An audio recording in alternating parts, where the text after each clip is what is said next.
നമസ്കാരം. ലോക്സഭാ തെരഞ്ഞെടുപ്പ് അടുത്തുകൊണ്ടിരിക്കവേ ഒന്നിനു പിറകെ ഒന്നായി CPM-ന് എട്ടിന്റെ പണി വന്നുകൊണ്ടിരിക്കുന്നു. അതിനിടെ പാർട്ടിക്കുള്ളിൽ നിന്ന് തന്നെ ഉണ്ടാകുന്ന പൊട്ടിത്തെറികൾ നേതാക്കന്മാർക്ക് വലിയ തലവേദനയായി മാറുകയാണ്. അതിൽ പ്രധാനപ്പെട്ടത് കായംകുളത്തെ CPM-മായി ബന്ധപ്പെട്ടുള്ള പ്രശ്നം തന്നെയാണ്.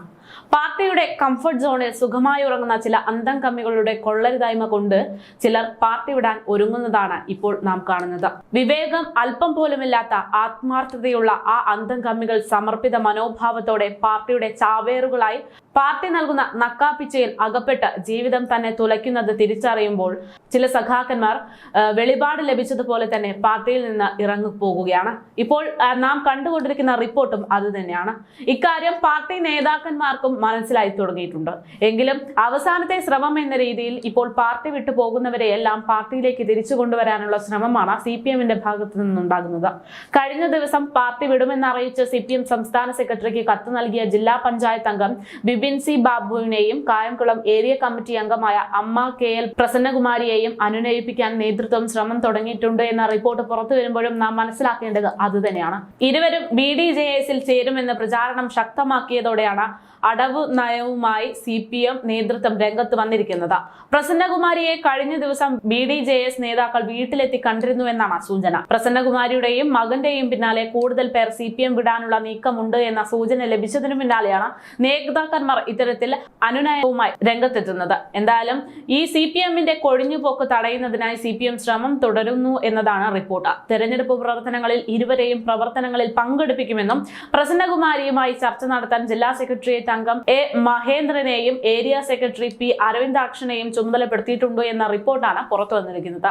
സംസ്ഥാന സെക്രട്ടേറിയറ്റ് അംഗം മന്ത്രി സജി ചെറിയാന്റെ നേതൃത്വത്തിൽ നടന്ന യോഗത്തിലാണ് ഇതുമായി ബന്ധപ്പെട്ടുള്ള തീരുമാനം നടന്നിരിക്കുന്നത്. കോൺഗ്രസ് പ്രവർത്തകർ സത്യനെ കൊലപ്പെടുത്തിയത് പാർട്ടിയാണെന്ന ബിബിന്റെ കത്ത് പുറത്തു വന്നതിന് പിന്നാലെ CPM-ന് കനത്ത തിരിച്ചടി തന്നെയായിരുന്നു. ബിബിനും പ്രസന്നകുമാരിയും സംസ്ഥാന സെക്രട്ടറിക്ക് നൽകിയ കത്ത് ചോർന്നത് ആസൂത്രിതമാണ് എന്നുള്ള വിലയിരുത്തലുകളും ഇപ്പോൾ പുറത്തു വരുന്നുണ്ട്. പാർട്ടിക്കെതിരെ കൊലപാതക ആരോപണം വരെയുള്ള ബിബിന്റെ കത്ത് തെരഞ്ഞെടുപ്പ് കാലത്ത് പാർട്ടിയെ പ്രതിരോധത്തിലാക്കുന്നു എന്ന് വേണമെങ്കിൽ പറയാം. തെരഞ്ഞെടുപ്പ് കാലമായതിനാൽ തന്നെ തൽക്കാലം കത്ത് ചോർന്നതിന്റെ പേരിൽ നടപടി വേണ്ട എന്ന നേതൃത്വം ധാരണയിലെത്തിയിട്ടുണ്ട്.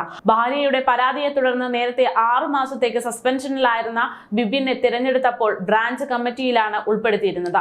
പാർട്ടി ആലോചിച്ച് നടത്തിയ കൊലപാതകമാണ് കളീക്കൽ സത്യന്റേതെന്ന് ബിബിന്റെ കത്തിൽ കൃത്യമായി പറഞ്ഞിരുന്നു. സത്യൻ RSS പ്രവർത്തകനായിരുന്നു എന്നാണ് കത്തിലുള്ളത്. എന്നാൽ ഇതിനെ വിശദീകരിക്കാൻ വേണ്ടി CPM ഉദ്ദേശിക്കുന്നത് ഇത്തരത്തിലാണ്. അതായത് RSS വിട്ട സത്യൻ വർഷങ്ങളായി കോൺഗ്രസ് പ്രവർത്തകനായിരുന്നു എന്ന് CPM വെള്ളപൂശൽ നടപടിയെടുത്തിട്ടുണ്ട്. കോൺഗ്രസ് ഇക്കാര്യം സ്ഥിരീകരിച്ചിട്ടുണ്ടെന്നും CPM പറയുന്നു. എന്നിട്ടും RSS പ്രവർത്തകൻ എന്ന കത്തിൽ പരാമർശിച്ചത് ബോധപൂർവം എന്നാണ് അവർ ആരോപിക്കുന്നത്.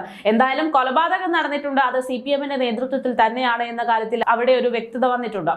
സത്യൻ കൊലപാതകത്തിൽ നിരപരാധിയായ തന്നെ പ്രതിയാക്കിയെന്നാണ് ബിബിൻ കത്തിൽ പറഞ്ഞത്. എന്നാൽ തെരഞ്ഞെടുപ്പിന് ശേഷം ഇരുവരും എതിരെ ശക്തമായ നടപടി ഉണ്ടാകുമെന്നും പാർട്ടിയിലെ മറുപക്ഷം പറയുന്നുണ്ട്. ഇപ്പോഴത്തേത് താൽക്കാലിക ഒത്തുതീർപ്പ് മാത്രമാണെന്നും പാർട്ടിയെ വെല്ലുവിളിച്ചവർ അധിക നാൾ പാർട്ടിയിൽ തുടരില്ല എന്നുള്ള ഭീഷണി രീതിയിൽ തന്നെയാണ് ഇപ്പോൾ നടപടി എടുത്തുകൊണ്ടിരിക്കുന്നത്. എന്തായാലും CPM-ലെ കൊഴിഞ്ഞുപോക്ക് CPM-ന് തന്നെ തലവേദനയാകുകയാണ്. സ്വന്തം പാർട്ടിയെ വിശ്വസിക്കാൻ പോലും ആളുകളില്ലാത്ത സാഹചര്യത്തിലാണ് ജനങ്ങളോട് വിശ്വസിക്കണം, സർക്കാർ ഉറപ്പാണ് എന്ന രീതിയിലെല്ലാം CPM പ്രചരണം നടത്തുന്നത് എന്നതാണ് ശ്രദ്ധേയം.